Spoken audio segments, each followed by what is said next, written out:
ఒకప్పుడు గోదావరి తీరాన ఉన్న అందమైన పల్లెటూరు రామాపురం. ఆ ఊరి ప్రజలు చాలా అమాయకులు, కష్టజీవులు. పచ్చని పొలాలతో, పశువుల మందలతో ఆ ఊరు ఎప్పుడూ కళకళలాడుతూ ఉండేది. అటువంటి రామాపురంలోనే అప్పలరాజు తన భార్య లక్ష్మి చిన్న బిడ్డతో నివసించేవాడు. అతనికి వంట చేయడంలో అపారమైన నైపుణ్యం ఉన్నప్పటికీ వారికి పూట గడవడమే కష్టంగా ఉండేది. చిన్న గుడిసెలో నివసిస్తూ ప్రతిరోజు పడుతున్న కష్టాలు వారిని నిరాశలో ముంచెత్తాయి. అతని వంట రుచి గురించి ఊరంతా చెప్పుకునేవారు. కాని అతని గొప్ప కళకు తగిన గుర్తింపు, సరైన పని దొరికేదే కాదు. అప్పలరాజు మనసులో తన కుటుంబం కోసం ఏదైనా చెయ్యాలి అన్న కోరిక బలంగా ఉండేది. అతని భార్య లక్ష్మి అతనికి ఎప్పుడూ తోడుగా, ధైర్యంగా ఉండేది. వారి జీవితం కష్టాలతో నిండున్నప్పటికీ వారిద్దరూ ఒకరికొకరు తోడుగా ఉండేవారు. ఒకరోజు సాయంత్రం అప్పలరాజు ఇంటికి నిరాశగా తిరిగొచ్చాడు. అతన్ని చూసి లక్ష్మి బాధపడింది. ఏవండి, ఈరోజు కూడా ఏ పని దొరకలేదా? బియ్యం గింజ కూడా లేదు. రేపెలా గడవాలి? ఏం చెప్పాలి లక్ష్మి, నా వంటకలను ఎవరూ గుర్తించడం లేదు. నా చేతిలో అద్భుతం ఉందని తెలుసు, కానీ ఆ అద్భుతం చూపించడానికి నాకొక వేదిక దొరకడం లేదు. అలా నిరాశపడకండి. మీ వంట రుచి గురించి ఊరంతా చెప్పుకుంటారు. మన కష్టాలు శాశ్వతమేం కాదు. ఏదో ఒకరోజు మనకు మంచి రోజులొస్తాయి. అప్పుడే ఆ పల్లెటూరి జమీందారు సుందరయ్య గారికి ఒక పెద్ద వేడుక జరగబోతోందని లక్ష్మికి తెలిసింది. ఆమె ఆనందంగా అప్పలరాజు దగ్గరికి పరిగెత్తుకుంటూ వెళ్ళింది. ఏవండి, జమీందారు గారింట్లో పెద్ద వేడుకుందట. ఇది మీకొక మంచి అవకాశం కాదా? వెళ్ళి పనడగండి. నువ్వు చెప్పేది నిజమేనా లక్ష్మి? జమీందార్ గారు చాలా కఠినమైన మనిషిని విన్నాను. ఆయన మనలాంటి పేదోడికి పనిలోకి తీసుకుంటారా? ప్రయత్నించడంలో తప్పులేదు కదా. మీ కళ మీ ఆయుధం. మీరు నిరాశపడకండి. వెళ్ళి ధైర్యంగా అడగండి. మన కష్టాలు తీరాలంటే ఇదే దారి. లక్ష్మీ మాటలతో అప్పలరాజుకు ధైర్యం వచ్చింది. అతను వెంటనే జమీందారింటికి బయలుదేరాడు. జమీందారు సుందరయ్యని కలిసి తనకు పనివ్వమని వినయంగా వేడుకున్నాడు. నాయనా, నీకు వంట బాగా వచ్చని విన్నాను, కాని నా దగ్గర పని చేయాలంటే చాలా కష్టం. ఏ మాత్రం తప్పు జరిగినా సహించను. నువ్వు తట్టుకోగలవా? అయ్యా, నేను కష్టాలకు భయపడను. నా నిజాయితీ, నా పనితనం మీకు తప్పకుండా నచ్చుతాయి. నాకొక్క అవకాశం ఇవ్వండి. నా నైపుణ్యాన్ని చూపిస్తాను. అప్పలరాజు నిజాయితీకి, అతని మాటల్లోని నమ్మకానికి జమీందారు ముగ్ధుడై అతనికి ఒక అవకాశం ఇచ్చాడు. ఆనందంగా ఇంటికి తిరిగొచ్చిన అప్పలరాజు లక్ష్మితో ఆ విషయం చెప్పాడు. లక్ష్మి, నువ్వు చెప్పినట్లే మంచి జరిగింది. జమీందార్ గారు నాకు పనిచ్చారు. ఇంకా మన కష్టాలన్నీ తీరిపోయినట్లే. చూసారా, నేను చెప్పలేదా? మీలాంటి మంచి మనసున్న వాళ్లకు కష్టాలు ఎక్కువ రోజులుండవు. మీరు ఆ పనిలో విజయం సాధిస్తారండి.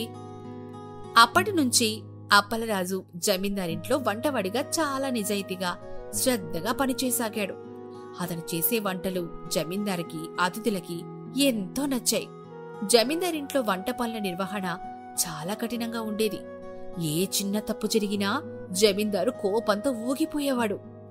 ఒకరోజు జమీందారింటికి ఒక గొప్ప అతిథి వచ్చాడు. ఆయనకిష్టమైన మామిడికాయ పులిహోర చేయమని జమీందారు అప్పలరాజును ఆదేశించాడు. అప్పలరాజు పులిహోర చేయడానికి కావలసిన మామిడికాయల కోసం వంటగదికెళ్లాడు. కాని అక్కడేమో ఒక మామిడికాయ మాత్రమే ఉంది. అది కూడా సగం కుళ్ళిపోయింది. అప్పలరాజు కంగారు పడిపోయాడు. అయ్యో, సగం కులిన మామిడికాయతో నేను పులిహోర ఎలా చేయగలను? జమీందారికి నిజం చెప్పాలా? చెబితే నన్ను పొలం నుంచి తీసేస్తారేమో. మా లక్ష్మి కష్టాలు మళ్లీ మొదలవుతాయి. ఈ సమస్యను నేనెలాగైనా పరిష్కరించాలి అని అనుకున్నాడు. అప్పలరాజు తన తెలివిని ఉపయోగించాడు. అతను ఆ కుళ్ళిపోయిన సగం మామిడికాయను చాలా జాగ్రత్తగా తీసేసి మిగిలిన మంచి సగంతో పులిహోర చేశాడు. ఆ పులిహోర రుచి అద్భుతంగా వచ్చింది. జమీందారు గారు, మీ ఇంట్లో వంటవాడు నిజంగా చాలా తెలివైనవాడు. ఇంత రుచికరమైన పులిహోర నేనెప్పుడూ తినలేదనుకోండి అని ప్రశంసించాడు.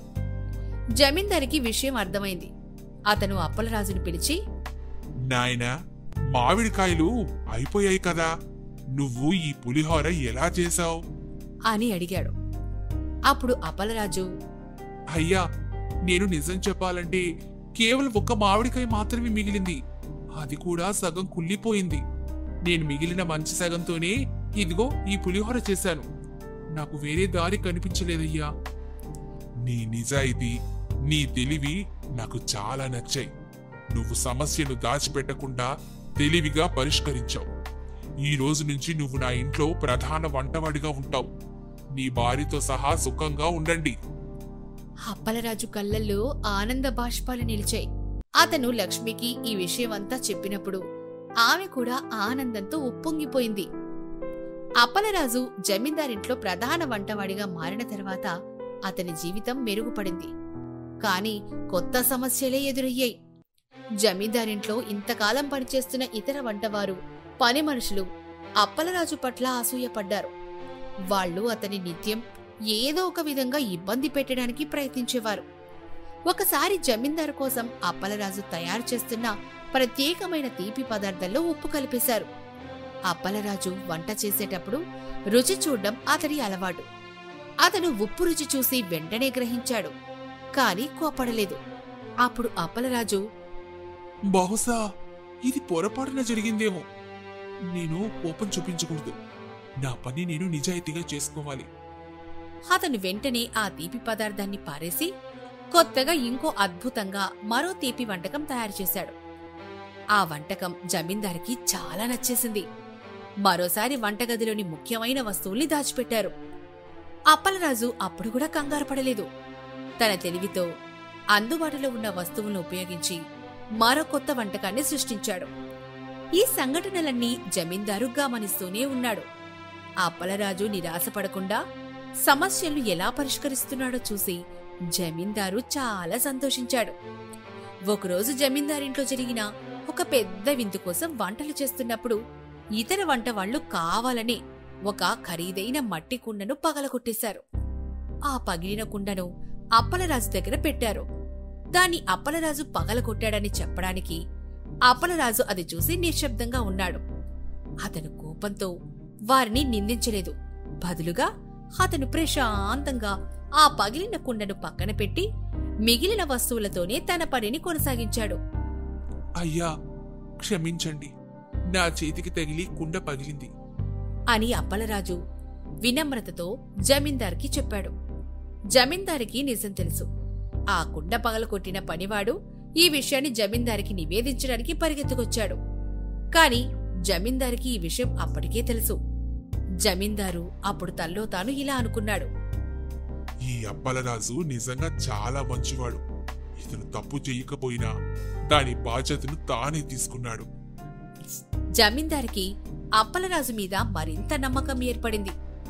అప్పుడు జమీందారు అప్పలరాజుతో, అప్పలరాజు, నీకు ఎన్నో కష్టాలొచ్చినా నీవు కోపాన్ని పెంచుకోలేదు, నిరాశపడలేదు. నీలోని నిజాయితీ, నీ తెలివి చాలా గొప్పవి. నీవు కేవలం ఒక మంచి వంటవాడివి మాత్రమే కాదు, ఒక మంచి మనిషివి కూడా. నీకు ఒక గొప్ప బహుమతిస్తాను.